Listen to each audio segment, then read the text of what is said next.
alguém ansioso por aí? Porque esse é o meu caso, viu? Eu vou fazer uma viagem essa semana e eu tô, tipo assim, muito ansiosa. Eu não tô conseguindo dormir direito. Mas eu vou confessar pra vocês que eu não tô gostando muito desse sentimento, não. Não era pra eu estar assim. Afinal de contas, essa viagem era tudo que eu queria. Era pra estar me fazendo bem, sabe? Não era pra eu estar com essa sensação estranha aqui dentro, não. E essa ansiedade toda... Será que o espiritismo explica alguma coisa sobre isso? Partiu falar de espiritismo? Então bora! Mas e aí, você já sentiu essa ansiedade que incomoda? E detalhe, não é só aquele friozinho na barriga, né, pelo que vamos enfrentar. Vai além disso, é um receio, é um medo. Sei lá, a sensação de que alguma coisa tá incomodando, que não tá fazendo bem. Convenhamos que hoje em dia tá cada vez mais comum as pessoas se sentirem assim.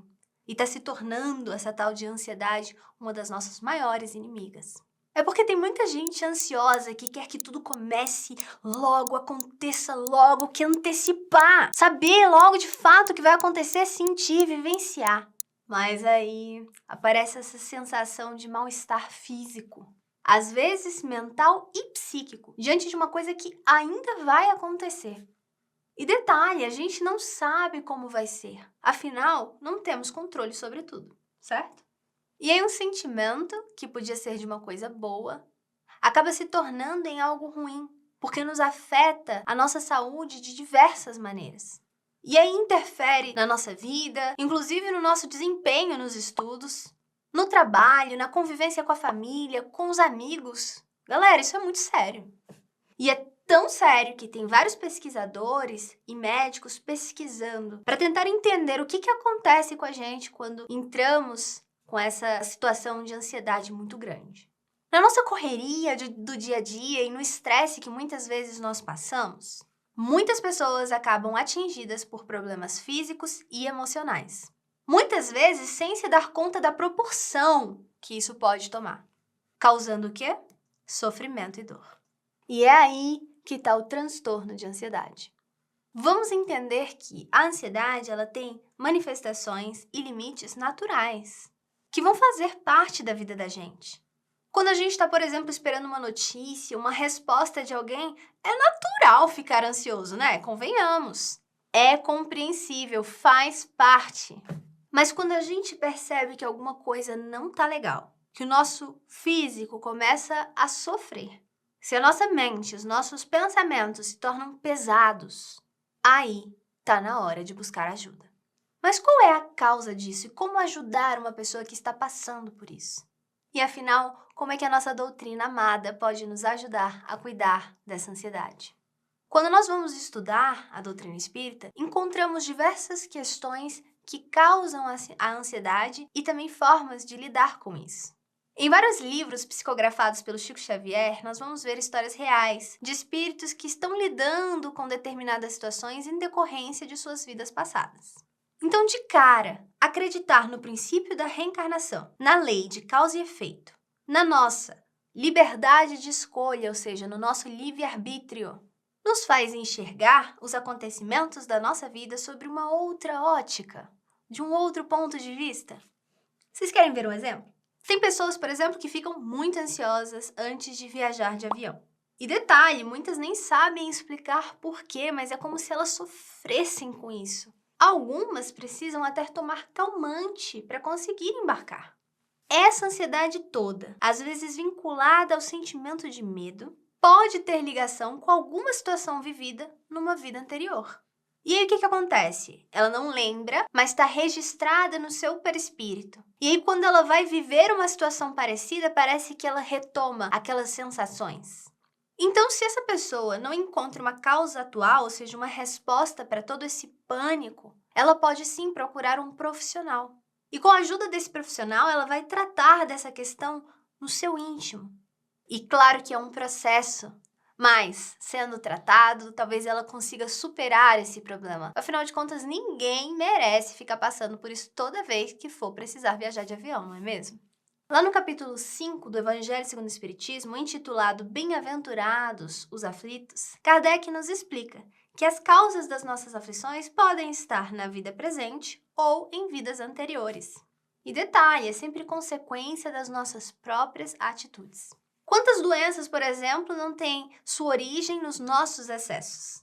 Se eu decido, por exemplo, comer batata frita todo dia, é lógico que eu vou estar prejudicando o meu corpo físico. E um dia eu vou pagar caro por isso. Não tem outro jeito, a gente colhe o que a gente planta. É sobre isso. E tá tudo bem. Mas já que é assim, não dá pra cruzar os braços e ficar se lamentando, né, galera? A gente tem que fazer alguma coisa pra sair dessa situação. Como, por exemplo, procurar se conhecer cada vez melhor. Porque assim a gente consegue controlar os nossos próprios sentimentos e buscar o equilíbrio. Olha, ninguém tá dizendo aqui que isso é fácil, tá? Mas é possível a gente dar conta, viu? Esse sofrimento da ansiedade é como um sinal de alerta. Tá chamando a nossa atenção para algo que precisamos trabalhar e superar. E vamos lembrar que Deus não é um pai punitivo. Ele não tá aqui para punir ninguém. Nós é que estamos lidando com as consequências das nossas próprias escolhas. É aquele livre-arbítrio, né? Que a gente gosta, mas depois reclama. No Evangelho segundo o Espiritismo, também no capítulo 5, nós vamos ter um item com uma mensagem de Santo Agostinho, em que ele vai nos dizer que a fé é o melhor remédio para a dor. É o remédio seguro do sofrimento. Aquele que crê é forte pelo remédio da fé. Nós também sabemos que essa ansiedade que sufoca às vezes pode ter outra origem, que é a influência dos nossos irmãozinhos desencarnados, que ainda não conseguem perceber o caminho do bem. Então, muitas vezes, nós acabamos atraindo esses irmãozinhos. Como, Camila? Como é que eu faço isso? Não é a minha intenção, mas é a vibração. Como é que a gente está vibrando? Eles se atraem como um imã. E aí eles acabam transferindo pra gente as suas próprias sensações e sentimentos. E nós, uma vez ali sintonizados, acabamos absorvendo tudo como esponjinhas. Tem aquele item famoso, aquela pergunta 459 do Livro dos Espíritos, em que eles dizem que a influência dos nossos irmãos desencarnados é muito maior do que a gente possa imaginar. Tanto que, frequentemente, são eles que nos dirigem, que nos controlam. Mas aí, quem é que vai lembrar do nosso primeiro episódio do programa Primeiríssimo, falando sobre o pensamento, sobre o poder do pensamento, de como tudo é sintonia, vibração? Pra quem não assistiu, o link vai aparecer aqui, hein? Não percam, porque tem um teatrinho maravilhoso em que minha mãe estrelou junto comigo, tá bom? E essa questão do pensamento, ela é tão importante que não foi por acaso que a gente escolheu para o nosso primeiro episódio, é porque é o grande segredo para tudo. Atenção. Então, independente da causa, seja por uma questão nossa do passado ou por um irmãozinho nosso que está sintonizado e transferindo seus sentimentos, e no final das contas, ele está precisando de ajuda, a gente tem que usar todos os recursos que tem para dar aquela revertida nessa situação, a virada de chave. E aí a gente tira do nosso íntimo esse sentimento que não faz bem, né? E para isso a gente tem a prece, galera, a prece que nos conecta com o Pai, com Deus, que nos conecta com a espiritualidade maior, nossos amigos do plano espiritual, que nos querem bem. E como que isso acontece? É porque a prece eleva a nossa sintonia. A nossa vibração, ó, vai lá em cima. E aí, é como frequência de rádio. Aqueles irmãozinhos que estavam conseguindo nos atingir continuam na sua vibração baixa aqui e nós, ó, subimos. Aí eles não conseguem mais nos atingir. Vamos lembrar também de, na nossa prece, não pedirmos só por nós, mas por esses irmãos também que porventura estejam com a gente. Nem sempre a gente vai ter essa certeza, afinal de contas, nem todos somos médiuns ostensivos. Então nunca esqueçamos de pedir por eles. Ainda que não tenhamos certeza, vai que o seguro morreu de velho, é o que dizem. Então a gente faz prece por eles também e pede para que sejam auxiliados e levados para algum centro espírita. A gente também pode procurar um trabalho no bem, para exercitar a caridade. Isso nos faz tão bem, muito mais do que para o outro. E que seja sincero por essa vontade de querer realmente ajudar, ser útil. Isso vai encher o nosso coração de luz, de paz, de amor e o deles também. Se for necessário, vamos sim procurar ajuda profissional, procurar um trabalho em alguma casa espírita. E nessas casas espíritas também, algumas oferecem trabalhos que auxiliam tratamentos como, por exemplo, de passe ou de tratamento desobsessivo. A gente também pode dizer que a ansiedade nasce na nossa falta ou falha de confiança em Deus e em nós mesmos, na nossa capacidade de realização, de ir além. Jesus já nos disse: ajuda-te e o céu te ajudará.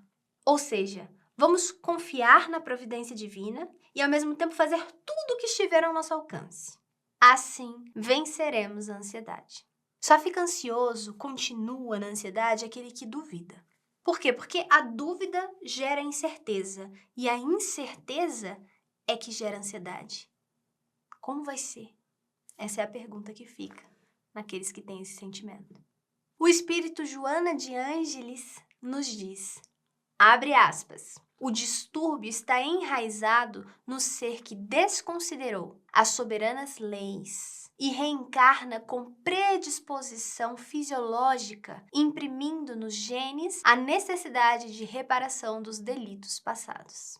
Isso quer dizer que a ansiedade está impregnada nos nossos genes desde o encontro entre o nosso corpo espiritual e o corpo material.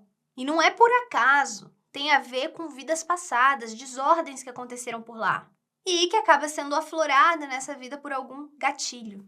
As nossas reflexões lembram como um olhar mais amplo acerca dos transtornos, como, por exemplo, a ansiedade, pode ser um início nesse trajeto do autoconhecimento.